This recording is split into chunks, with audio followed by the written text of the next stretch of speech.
Brisbane, Australia. We had storms and what have you last night, so I thought it would be cool to come out and to hang out with you guys. I've got a spare session before my next student arrives, and I thought it would be cool just to hang out today.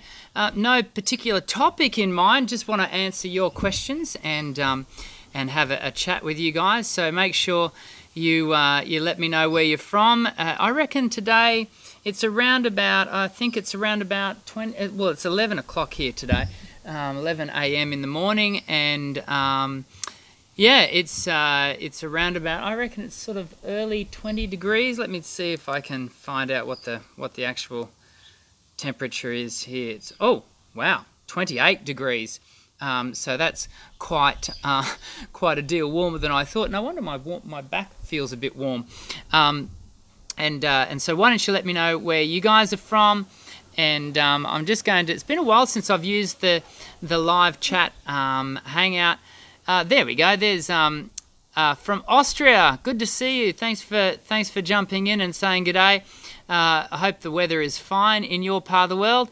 If you're watching this as a replay, welcome. We hang out at least once a week. Matt's jumping in, g'day Matt. We hang out like this once a week. Usually we're in my studio, but today I thought, wow, you know, it's just such a beautiful, gorgeous day. It would be really cool to hang out. I just say, just let me know too. I'm using a special little mic on my, because I'm doing this via my mobile phone, and just let me know that the audio is okay and that we're not getting sort of any, you know, crazy, funny kind of sounds from it. And let me just adjust the screen. Oh, there's all sorts of things that we can do with our picture here. I wonder if oh, we don't want that. We don't want that. Oh, we can put bubbles. That's cool. That's a new feature. I haven't seen that one before. Madam Lockham from India, good to have you come in. Sean's asking about the whistle register, which is great. We'll have a look at that. Yeah, oh, that's good. The audio is nice and clear. Fantastic. And that's good to hear. So, yeah, we're just going to today, I thought it would be just nice to sort of hang out with you guys out in the open air. And there's a little bit of work going on next door. So if it gets a bit noisy, we'll have to see how we go. But so let's get to some questions, shall we? And I saw that it's Sean's has asked how to expand the whistle register. Sean's, what we have to be careful with the whistle register is firstly to, and I've got I do have a video on my channel about whistle register, where we identify the fact that whistle register is not, it would appear that it's not accessible to everyone. And in that video I explained that it's not typically a register that I access. In fact, when I say not typically, at all, because I don't, for some reason my voice just doesn't seem to anatomically want to go there. And so I always try to take the pressure off a lot of singers by saying, hey, look, whilst whistle register is something that's really cool, it doesn't need to be something that you use, and it may not be something that you can use anatomically. It used to be thought that only women could access whistle register, but of course, as I do on the video over on the channel, I link us to a whole variety of men that are using whistle register. So it's certainly not gender driven, but it does appear that by virtue of the type of the structure, the mechanical setup of the voice required, it does appear that it's not something that every singer can achieve, and I certainly would classify myself in that group of singers that can't seem to get there. But I do allow in the video that, hey, maybe it's me that's not, you know, maybe I just haven't learned, I haven't been instructed correctly, but I haven't come across any instruction that I have felt would actually give me access to it, because ultimately I think it's an anatomical thing. Jen is saying it's cutting in and out. I hope. Let me know if it remains nice and clear, guys. I do want it to remain nice and clear for you. Play CVR is jumping in there. Morris, good to have you join us. So going back up here to Matt, I had an interesting chat with interesting chat with a friend about the lowest note being on the piano is an A. How likely is it as a novice bass singer can even reach one? Well, probably unlikely, I would say, Matt, that you could reach a note that is lower than the keyboard, but not impossible. And I've got a friend here in Brisbane. His name is Adam Lopez. To my knowledge, he still owns the Guinness Book World Record for highest singable note. He's a guy I went through uni with, and he is able to sing notes off the other end of the keyboard. So it's certainly, the keyboard is not does not determine, a piano does not determine the anatomy of your human voice. But it's just something that we use as an external tool to determine notes and what have you. And so, if a bass is able to sing lower, then that's very cool. A lot of the time, I think we're looking for things about voice that are sort of about being rights and wrongs. Where are the rules? What should I be obeying? And there are certain, anatomical rules about voice that we need to observe. But there is a lot of grey in voice, and in contemporary singing, we definitely allow for a lot of grey because it's not about what you're allowed to do and what you're not allowed to do in contemporary voice. It's about developing what will we call it? It's about developing a choice for your voice and exploring unique sounds and doing that in a safe, sustainable way, but nonetheless, exploring the extremities of what our anatomy is capable of. And so, try to avoid falling into that habit of what's right and wrong. Is it in the textbook? Sometimes these things are not in the textbook. Adam Lopez, my friend, who has this incredible range, his voice is not in the textbook. Well, it is. It's in one textbook, whether we'd call the Guinness World Record book, a textbook, but nonetheless, it is in there. But so just something to think about. Jumping down here. Still lagging on your laptop. If it's possible, what have we got back here, Jen? If it's clear for everyone else, it's possibly my Wi-Fi. Maybe everyone else can just let us know that how you guys are going with the vision and the audio, and that would be great. I'm just going back up here. I'm having a back up here. Oh, you guys are firing the questions off today, which is fantastic. Madam Locum has said, "Sir, I have a complete flat voice. I am really just a beginner. Could you give me a few tips to improve?" Madam, I would be encouraging you to jump across to the channel and go to the playlist tab and go looking for the playlist for beginner singing exercises / videos. I forget exactly what the playlist is called. And just work your way through that. You might also want to subscribe to my free singing program, which is called 7 Days to a Better Voice. And it is an email-driven program. And what happens is you get a new email every day, and it's got instructions, it's got learning materials, a whole range of things, madam, that are going to step you through just over 7 days. It's a starter course. And just let you guys all know, in the new year, I'm hoping to not only release a new exercise CD, so I've got one exercise CD, Dr. Den's Voice Essentials, with 18 exercises on there that you can jump onto my website and have a look at via the links below. But I'm going to be developing a second exercise CD. And once I've got that second exercise CD, I'm going to be putting together a full online learning program for you guys to be able to participate with. It will be behind a paywall, but it's going to be really in-depth and a lot of information, but it'll be priced at a pretty reasonable rate, I hope, so that you can all access it. But look, in the meantime, take advantage of the free course, the 7 Days to a Better Voice.com. And, madam, that'll get you started. It'll get you going.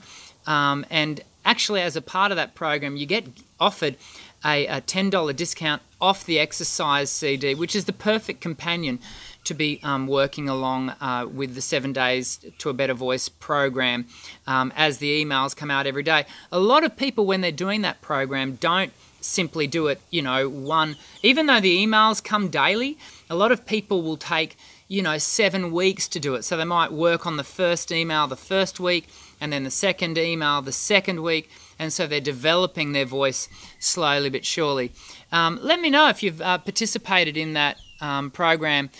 There's nearly 4,000 people, I think, that have done that program over the last 12 months or so, and so that's been good to see people. I've got a lot of really positive feedback from you guys about how that's been going.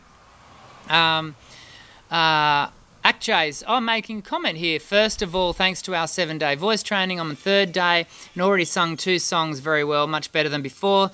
So that's great feedback, Akjay. I really appreciate the fact that you're getting something out of that.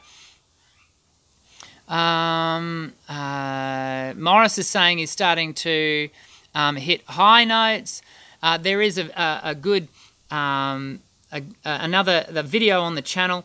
Look, there's over 250, 300, is there nearly 300 videos on the channel, I think, now. So I cover a lot of these in depth on the channel for you guys with the videos. So if you haven't subscribed, make sure you subscribe to the channel and hit the white bell icon, because that's going to always then notify you, firstly, mostly importantly, of when we go live. And so we do these live hangouts generally on either on a Monday or a Tuesday. Last week we did one on Friday, and that was a lot of fun. It was just me running through some repertoire that I was doing that coming Sunday, and I just gave you guys a bit of an insight into what I do and how I practice. And I was very rusty. I had to watch back of a couple of those tunes, and dearie me. But anyway, we'll get there. It'd been 3 months since I'd performed, so with my wife having recently been diagnosed with bowel cancer, I'd taken some time off, and just to let you know, those of you who have been sending great messages of support and prayers and thank you, Jodie's doing really well. She started back at work today, and which has been good for her to do that. So she's doing really, really well. Okay.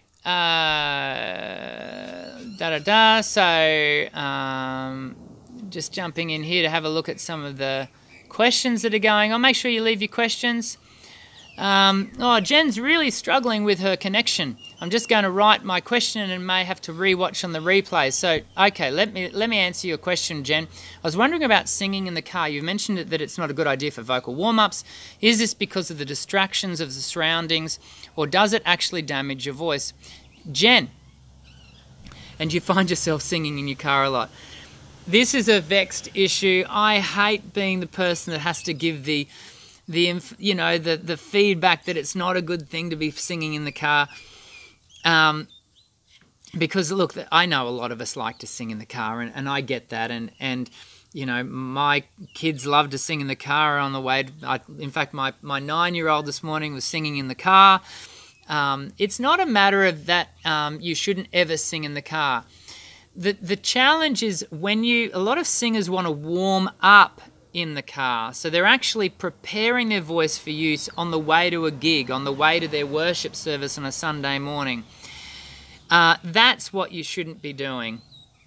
And I do encourage people who want to use their voice at a professional level to not overly use their voice in the car just for general singing either. And the reason being is that when you sing in the car, you are competing. Firstly, you're sitting in the wrong position, right? You're sitting you know, with your feet out in front of you, and you're collapsed in on your rib cage and in on your core, and so you don't have support. You don't have the right type of you know, support.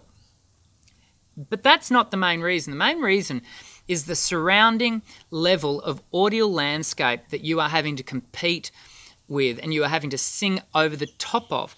For you to hear yourself clearly, you have to be you have to be sounding 20 decibels. I think it's something like 20 decibels louder than when you are to hear yourself louder than the surrounding audio landscape. Now, the thing is that for most of us aren't driving, you know, Rolls Royces that have, you know, reduced road noise and what have you.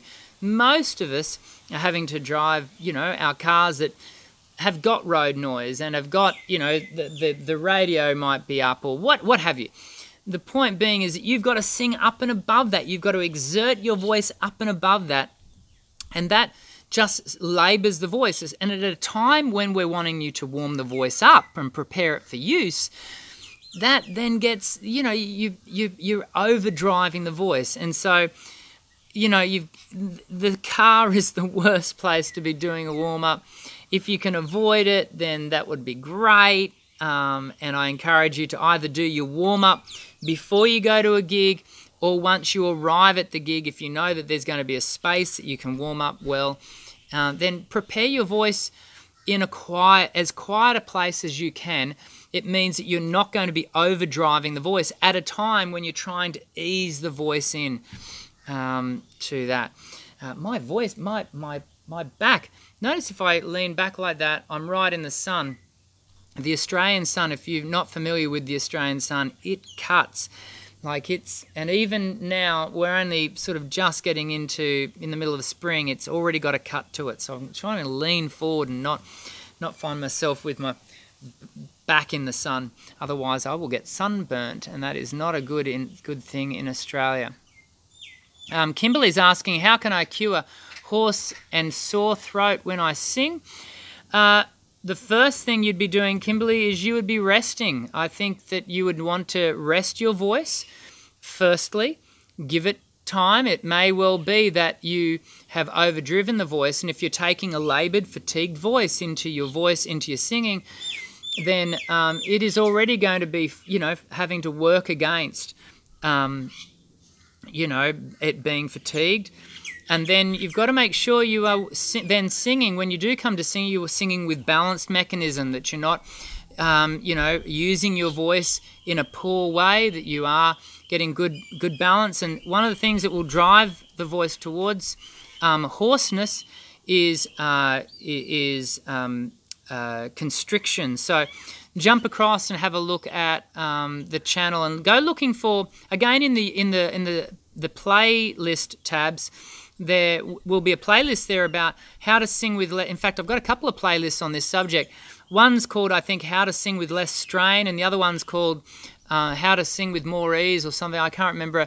But there's I do a number of videos about singing with less strain, because it is a big issue for many of us. And learning to sing with less air pressure and not driving the voice and pushing too much pressure up through the voice. So make sure you go and check that out. Let me jump in here. Morris is suggesting here that he tried encouraging Kimberly to think about hot tea with lemon and honey, and that worked for him. Look, on one level, that will help at a sensory level, Morris, but just got to be careful sometimes. Remember that hot tea and lemon, all that's going to do is it's going to give you a sensory impact, so it may actually make your pharyngeal wall and your vocal tract feel a bit better, but it won't actually touch your larynx and it won't touch your vocal folds. And so just be conscious of the fact that you know, to really build change and development into your sound, you've got to make sure you're not that you're workshopping the mechanics of your voice, not simply the way your voice feels at a sensory level. So just be careful of that. Akjay is asking here, Dan, my only problem is opening my throat. I managed to sing better than before, but how I make it more alive and bright without screaming. Let me... yeah, so it may well be that that again you've got some challenge there, Akjay, with tension. So be sure to bring your tongue forward and make sure that you're not letting the tongue retract back. There is a tongue. Oh, I think I just saw out the back there our friendly kookaburra. It would be cool if he came back. We've got a resident kookaburra here in our front yard, which I have in the past referred to as the Djarts forecourt. I'm just out the front of my studio. I'll see if I can show you around. So that's the front door of the studio just there, and the forecourt of the studio is... oh, I'm just trying to sit this back down. The forecourt of the studio is directly behind me, and we've got up in those trees back there. We've got this resident kookaburra that comes, and he's very cool. Kookaburras, if you're not in Australia, you won't have had the opportunity to see kookaburras, and if he comes back, I'll see if I can get a good shot of him for you all. Yes, it is a beautiful place. We're very fortunate here in Brisbane, Australia. Brisbane, Australia is one of the most beautiful places to live. We have been warned by our meteorology department to be warned of above normal temperatures for summer this year. So we're all bracing ourselves for heat. But I guess that's better than cold that some people in the world have to struggle with. So I think we were talking about back to Akjay's question just about keeping that tongue forward. It all comes down to tension and make sure the tongue is not allowed to retract and what have you. And so it's a matter of just keeping everything free. And again, Akjay, I think you'd be really benefited by looking at those videos on the channel about that sort of stuff. We'll finish up in a minute, but Moises Santana Jr. has just asked, was singing bright and dark in regards to Chiaroscuro. I seem to be stuck at bright nasally. How can I work on moving more towards a darker tone away from nasally? So that comes down to, Moises, about getting more shape and space. Incidentally, don't forget to hit the thumbs up button if you're getting something out of these live hangouts. Again, we do these live hangouts once a week to answer your questions. And today, I jumped in and just put us out in the front forecourt. So hit the thumbs up if you're getting something out of the sessions, and I hope you guys are, we're answering your questions. So we get more depth of tone. We're able to access more shape and space at the back of the throat, Moises, and we want to get a good sense of shape and space and activity. And sometimes that's going to require you to get more lift in the soft palate and more width in the pharyngeal wall. And you might want to go looking for the video. I can remember the thumbnail. I can't remember what the video is called on the channel, but it talks about singing. Singing can be easier is the thumbnail you want to go looking for. I did it in the last 6 months or so, and I think you'll find that really helpful to look through Moises and get something out of workshopping and looking at that video, because it's got some great exercises on it and it will be really helpful. Some bubbles and straw and all that sort of stuff. So there you go. Well, I hope... Oh, there's one of Australia's fantastic flies on my shoulder. Oh, Matt's jumping in with a final question. Is age actually a factor in bass singing? No, we wouldn't typically expect it to be a factor. Something to be mindful of, though, with age and singing. Let me just put this up because I just realised I'm a little bit out of... with age and singing, your voice doesn't fully mature until you're around about 30. It's a little bit, sometimes a little bit younger, late 20s, sometimes a little bit older, early 30s, but let's just say 30. Your voice doesn't fully mature until then. And so a lot of people think that their major maturity of voice happens during puberty, and certainly we hear a big change in the voice during puberty, but the whole mechanism doesn't really become solid and really secure at a structural level until the age of 30. And so, that's not dependent on voice type. It's dependent on voice, on just the age, and to my knowledge, not really overly dependent on gender. There are definitely differences between gender, the way our voices develop, and the influence of hormones, etc.